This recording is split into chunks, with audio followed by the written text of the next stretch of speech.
Welcome back. Headlines आपने देखी है। बुलेटिन के आगाज में आपको लिए चलेंगे कौमी असम्बली के इजलास में, जहां वफाकी वजीर बराए मवासलात मुराद सईद इजहार ख्याल कर रहे हैं।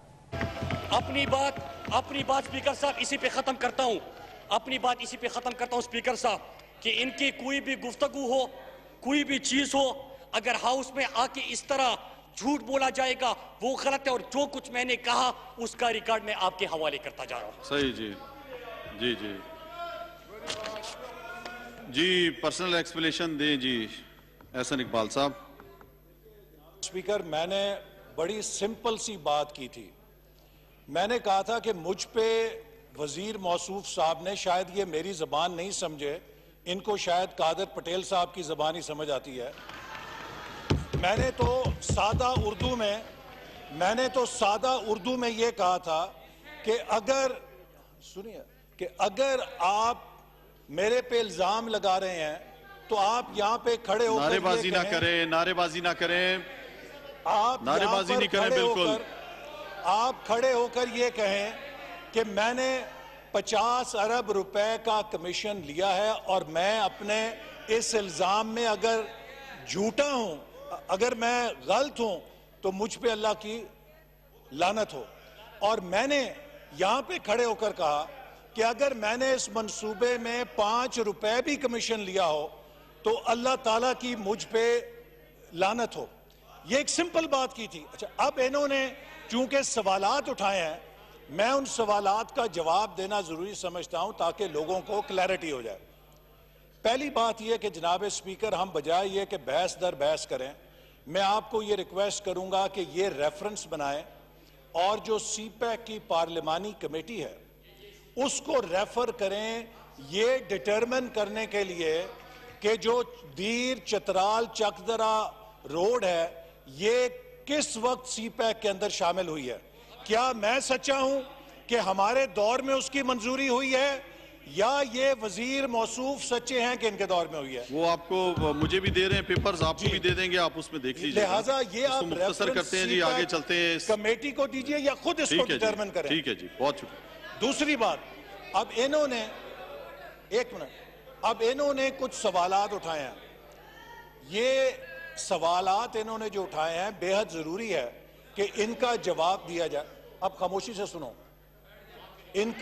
जनाब इनको खामोश कराएं। आपस में बातचीत ना करें, हौसले और सब्र के साथ एक दूसरे को मौका दें बात करने का। जी एहसन इकबाल साहब। जो जनाब स्पीकर, ये इन्हीं बोहतानों की वजह से जो झूठे इल्जाम इस बेशर्मी के साथ लगाते हैं, उनकी नहुसत है कि इनकी हुकूमत दिन ब दिन नाकाम हो रही है। हकायक ये हैं कि जिस MOU का ये हवाला दे रहे हैं 2013 में जो साइन हुआ था, वो मुल्तान सक्खर मोटरवे का टेंडर नहीं था।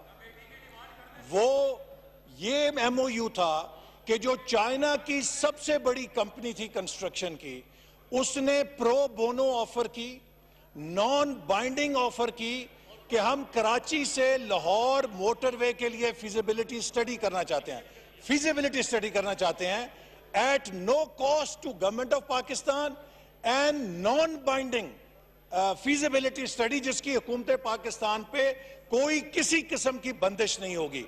आप मुझे बताइए, who would refuse such an offer कि अगर एक सबसे बड़ी चाइना की जो नंबर 1 कंपनी है वो कहती है कि हम at our own cost Karachi से लाहौर मोटरवे की फिजिबिलिटी स्टडी करना चाहते हैं, तो वेलकम, कोई आके कर सकता है।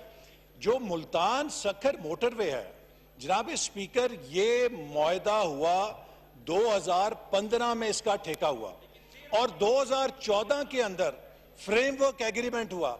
उस फ्रेमवर्क एग्रीमेंट में यह तय हुआ कि चीन की हुकूमत 3 कंपनियों का पैनल देगी, चाइना की हुकूमत 3 कंपनियों का पैनल देगी।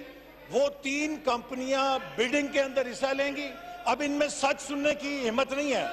नारेबाजी ना करें, बिल्कुल इस तरह टाइम नहीं मिलेगा। बैठ जाएं, सब्र के साथ, तहम्मुल के साथ, सबको टाइम मिलेगा। जनाब इस तरह नहीं करें, आपको मौका मिलेगा। फहीम खान बैठ जाएं, जनाब कैप्टन जमील साहब आप बैठ जाएं, आप प्लीज बैठ जाएं। चाइना की हुकूमत ने 3 कंपनियों का पैनल नामजद किया। अब अगर उसके अंदर कंपनी जैद या बकर पे इन्हें एतराज है तो ये जाके चीन के सदर से या चीन के वजीर आजम से पूछें कि जनाब आपने इस कंपनी का पैनल में नाम क्यों डाला था। वो कंपनी का नाम ना हुकूमत पाकिस्तान ने तजवीज़ किया, वो चाइना की सबसे बड़ी कंपनी थी जिसका चाइना की हुकूमत ने पैनल में नाम दिया। उसके बाद जनाब बिडिंग हुई, उस बिडिंग के अंदर जो लोएस्ट कंपनी आई उसको वो टेंडर दिया गया। अब इनका ये एक दूसरा एतराज है कि इस प्रोजेक्ट की कॉस्ट क्यों रिवाइज हुई। जनाब जो PC1 है वो मिनिस्ट्री ऑफ प्लानिंग तैयार नहीं करती। अगर उस PC1 की कॉस्ट रिवाइज हुई तो वो इसलिए हुई कि उसका स्कोप बदला और वो इनकी वजारत ने तैयार की। तो ये अपनी वजारत से पूछें जाके कि उसका स्कोप क्यों बदला गया, और ये चाइना से पूछें कि उस कंपनी को पैनल में क्यों शामिल किया गया। इन्होंने, सर आखिरी बात, इन्होंने पाकिस्तान और चाइना के CPEC मुआहदे का जो सबसे बड़ा फ्लैगशिप प्रोजेक्ट था उसको जब मुतनाज़े बनाया, उसके ऊपर झूठे इल्जामात लगाए तो चीन की कंपनी मजबूर हो गई कि उसने अपने मिनिस्टर के खिलाफ बयान जारी किया, जो कभी दुनिया में नहीं होता, कि वो कॉन्ट्रैक्टर जो सरकारी कंपनी है चाइना की, उसने अपने मिनिस्टर को झूठा करार दिया कि ये झूठा इल्जाम लगा रहा है, और इन्होंने पाकिस्तान की बदनामी कराई। और फिर इस नारेबाजी ना करें, बिल्कुल बिल्कुल ये नारेबाजी ना करें, मिनिस्टर के बयान को लेकर नारेबाजी बिल्कुल ना करें, गौर से सुने। अमेरिका की नायब वजीर खारजा ने जो CPEC के खिलाफ बयान दिया उसकी बुनियाद मिनिस्टर कम्युनिकेशन का बयान था कि CPEC के मंसूबों के अंदर करप्शन हुई है। जी, तो इन्होंने पाकिस्तान को नहीं चाइना की दोस्ती को बदनाम किया है, सिर्फ अपनी सियासत के लिए।